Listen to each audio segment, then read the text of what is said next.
오늘 우리에게 주시는 말씀은 누가복음 13장 10절에서 17절 말씀을 함께 봉독하겠습니다. 예수께서 안식일에 한 회당에서 가르치실 때에 18해 동안이나 귀신 들려 앓으며 꼬부라져 조금도 펴지 못하는 한 여자가 있더라.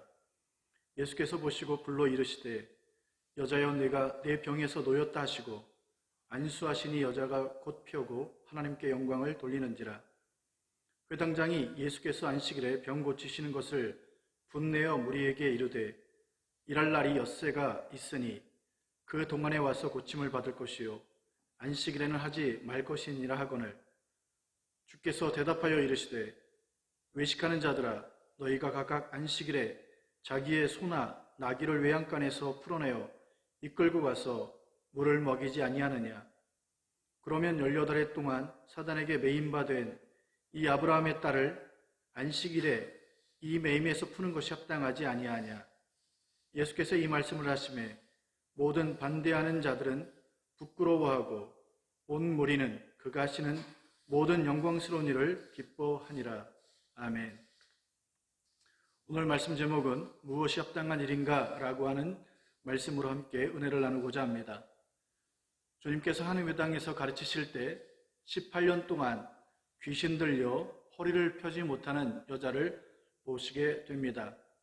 누가복음을 기록한 누가는 의사였기 때문에 이 질병이 얼마나 심각한지를 알았을 것입니다. 왜냐하면 허리를 펴지 못하는 이유가 귀신에 들려 앓았기 때문입니다. 그것도 한두 해가 아니라 18년 동안입니다.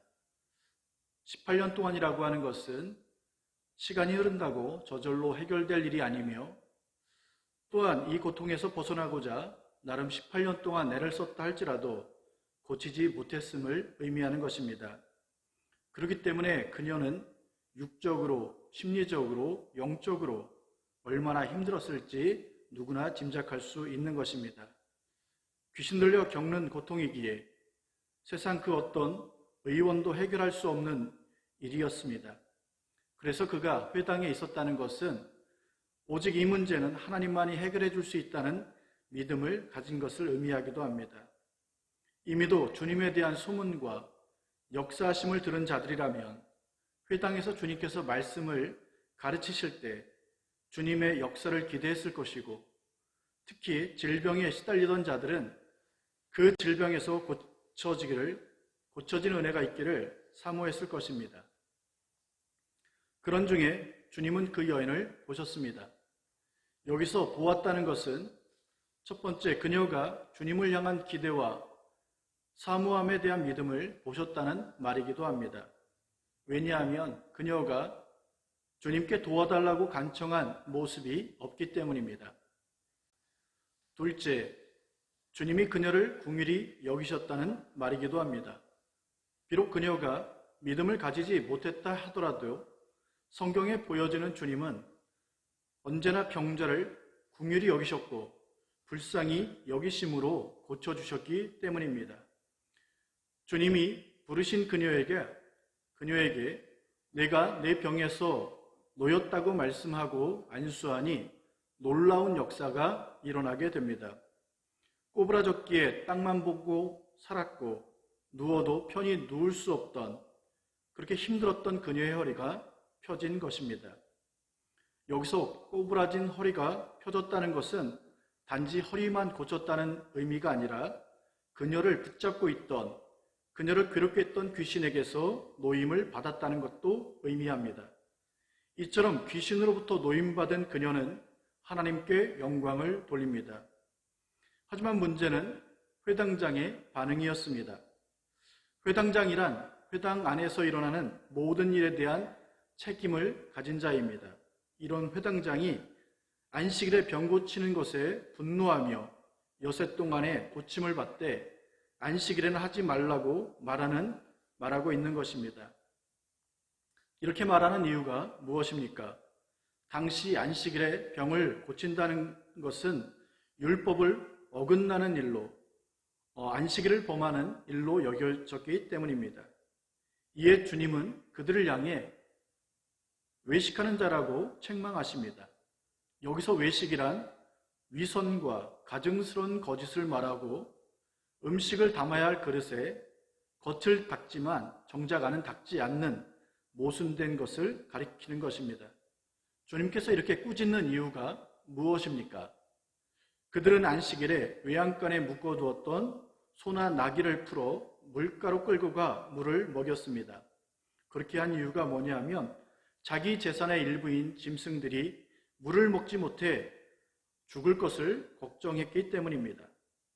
이처럼 안식일에도 재산상의 손실을 보지 않으려고 그 안식일을 일했던 것입니다.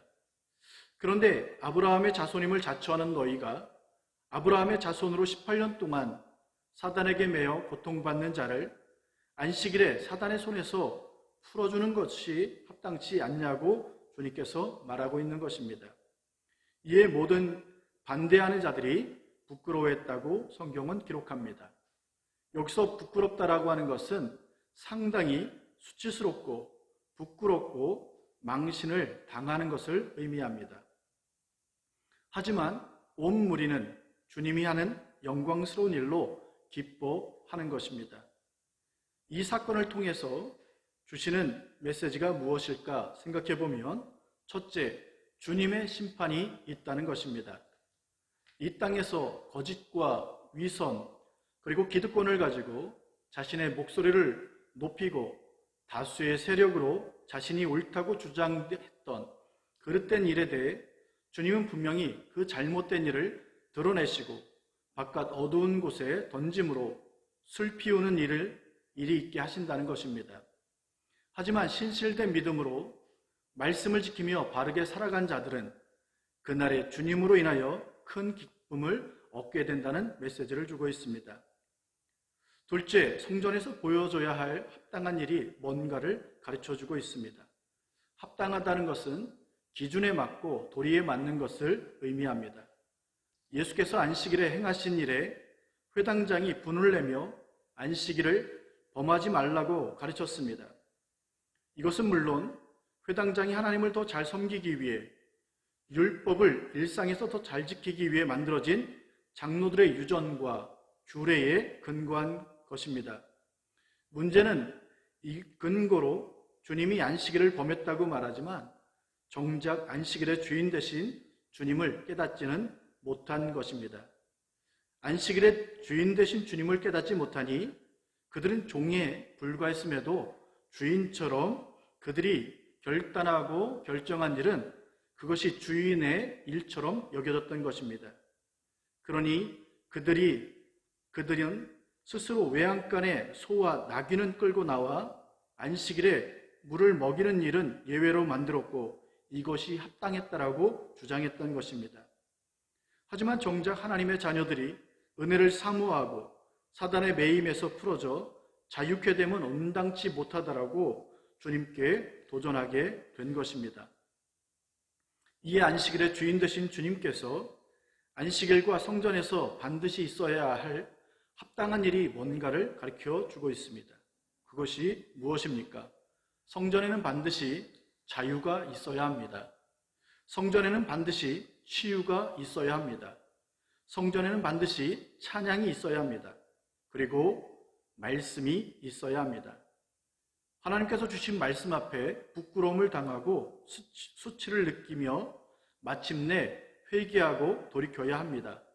그리고 그 회개한 자리에 진리와 생명 되신 주님 말씀을 채움으로 기쁨과 평안과 생명을 얻게 되는 것입니다. 주님께서 안식일에 성전에서 죄를 지적하고 꾸짖는 이유가 무엇입니까? 자유케 하고 살릴 목적입니다. 그래서 안식일에 주인 되신 주님께서 사단에게 매임바 된 그를 자유케 하고 오랜 질병에 사로잡힌 그녀를 자유케 하고 견딜 수 없는 고통에 시달리는 그녀를 치료해 주셨던 것입니다. 우리 역시 예배 현장에 있어서 다시 회복해야 할 것이 무엇일까 생각해 보면 진리 안에서의 자유입니다. 신자들에게 있어서 삶의 기준은 주님 말씀입니다. 그 말씀을 근거로 참과 거짓을 구별하고 거짓과 악함을 제거해야 합니다.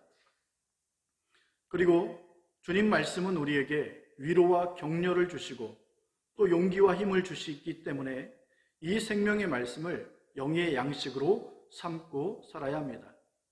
이처럼 죄로부터 벗어난 말씀 안에서 자유를 기대하고 치유를 기대하고 크신 은혜의 감격 속에 눈물로 찬양하며 하늘의 평안과 기쁨을 맛보게 되는 것입니다. 이것이 예배 가운데 또 교회 주일 가운데 안식일 가운데 합당한 모습임을 가르쳐주고 있는 것입니다. 그러므로 안식일에는 예배의 현장에선 결코 귀신의 일이나 귀신이 사로잡아 얽매여 고통당하는 일을 용납해서는 안 될 것입니다. 십자가에서 승리하신 예수님의 이름으로 마귀를 대적하고 귀신 들린 자들이 진리 안에서 자유 얻기를 힘써야 하는 것입니다. 하지만 먼저 우리 한계를 인정해야 합니다. 그들의 아픈, 가슴 아픈 고통을 다 이해하지 못하는 것도 인정해야 합니다. 그리고 함께 주의 이름을 부르며 사단과 질병과 고통으로부터 벗어나 진리 안에서 자유할 수 있도록 주님께 함께 기도해야 하는 것입니다. 이런 역사는 은이나 금이나 우리의 노력이나 열심으로 되는 것이 아니라 베드로가 말하길 내게 은과 금은 없지만 나사렛 예수의 이름으로 일어나 걸으라고 말했던 것처럼 오늘 예수님의 이름으로 승리하는 귀한 은혜가 있기를 주님의 이름으로 축복합니다. 기도하겠습니다. 하나님 아버지, 18년 된 허리를 펴지 못했던 그 여인이 주님의 말씀과 안수하심으로 그 허리가 펴지고 그녀를 괴롭혔던 귀신이 떠나감으로 말미암아 그 18년 동안 고통과 그 어둠 속에서 하나님 노임을 받는 것처럼 오늘 우리 인생에 사단의 영향으로부터 또한 질병으로부터 다양한 문제로 인한 고통으로부터 하나님 아버지 짓눌려 있는 모든 성도들 주님의 귀한 빛의 은혜, 진리의 은혜, 생명의 역사가 있기를 소망하며 하나님 아버지 오늘 함께 예배한 저희들에게 18년 된 그 여인이 고침받듯 오늘 우리도 고침받는 귀한 역사가 있게 도와주시고 하나님의 자녀로 하나님의 군대로 세워지는 역사가 있게 도와주옵소서. 이제는 우리 주 예수 그리스도의 은혜와 하나님 아버지의 무한하신 사랑하심과 성령님의 감화감동 교통하심이 함께 예배한 모든 성도들 머리 위에 이제로부터 영원토록 함께 하시옵기를 주 예수 그리스도 이름으로 축원하옵나이다. 아멘.